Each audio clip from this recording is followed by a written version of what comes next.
সমগ্ৰ বিশ্বজুৰি বৰদিনৰ ব্যাপক উলাহ উদ্দীপনা আৰু আয়োজন অসমতো বৰদিন পালনৰ ব্যাপক আয়োজন গীৰ্জাসমূহ সজাই তোলা হৈছে আটকধুনীয়াকৈ খ্ৰীষ্টমাছ ট্ৰী সান্তা ক্লজ আৰু ৰং বিৰঙী লাইটেৰে ভৰিছে বজাৰ ৰাজ্যত অসূয়া অপ্ৰীতি বিনাশ কৰি এক শান্তিৰ পৰিৱেশ বৰ্তাই ৰখাৰ কামনাৰে বৰদিন পালনৰ ব্যাপক প্ৰস্তুতি চলাইছে খ্ৰীষ্টান ধৰ্মাৱলম্বী লোকসকলে ৰাজ্যৰ প্ৰতিটো স্থানতেই খ্ৰীষ্টান ধৰ্মাৱলম্বী লোকসকলৰ মাজত এতিয়া যথেষ্ট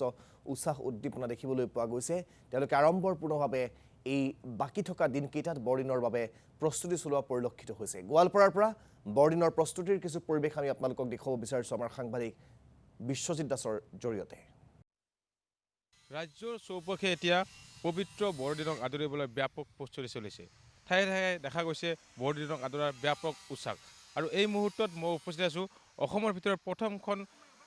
চাফ চিকুণ গাঁও ৰংচাপাৰাত ভিডিঅ' জাৰ্নেলিষ্টে দেখুৱাব এয়া ৰংচাপাৰাৰ সামগ্ৰিক দৃশ্য চাওক ইয়াৰ যি যুৱকসকলে ওলাই আহিছে যুৱকসকলে ওলাই আহি এনেদৰে যি পবিত্ৰ বৰদিনলৈ আৰু যিহেতু কেইদিনমান বাকী তেওঁলোকে হাতে কামে লাগি পৰিছে তেওঁলোকে এনেদৰে সুন্দৰভাৱে এখন বাঁহৰ গেট ইয়াত সজাই আছে আৰু ইয়াত ৰং তুলিকা লগাই আছে চাৰিওপিনে যিহেতু ক'ব লাগিব অসমৰ ভিতৰত প্ৰথমখন স্বচ্ছ আৰু চাফা গাঁও ৰংচাপাৰাত এতিয়া এই সামগ্ৰিক দৃশ্য প্ৰতিনিধিত্ব মই দৰ্শকক দেখুৱাইছে এক সুন্দৰ পৰিৱেশ কৰিব লাগিব যিহেতু পবিত্ৰ বৰদিনলৈ আৰু এটা দিন বাকী এয়া চাওক ৰং তুলিকাৰে সুন্দৰভাৱে তেওঁলোকে এই ৰংচাপাৰা উজ্বলাই তুলিব যিহেতু মই আৰু ইয়াৰ স্থানীয় যি গাঁওবুঢ়াগৰাকী আছে মই তেওঁৰ লগতো কিছু কথা পাতিবলৈ যত্ন কৰিম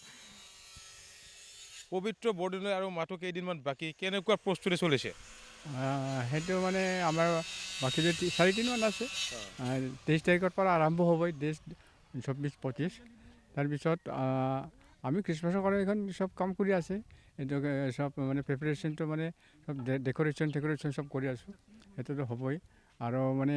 অহা মানুহবিলাকৰ মানে ৰিচিপশ্যন কৰিব লাগে সেইটোৱে আমাৰ কিন্তু আহে মানুহটো এখন আহিছে মানুহবিলাক চাবৰ কাৰণে খ্ৰীষ্টমাছ এডভান্স আহিব লাগছে সেইটো আৰু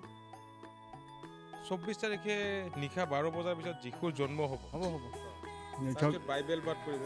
বাইবেল পাঠ কৰিব আৰু মানে আমি একটা প্ৰগ্ৰাম আছে বা তাতে মানে বাইবেলৰ কথা ক'ব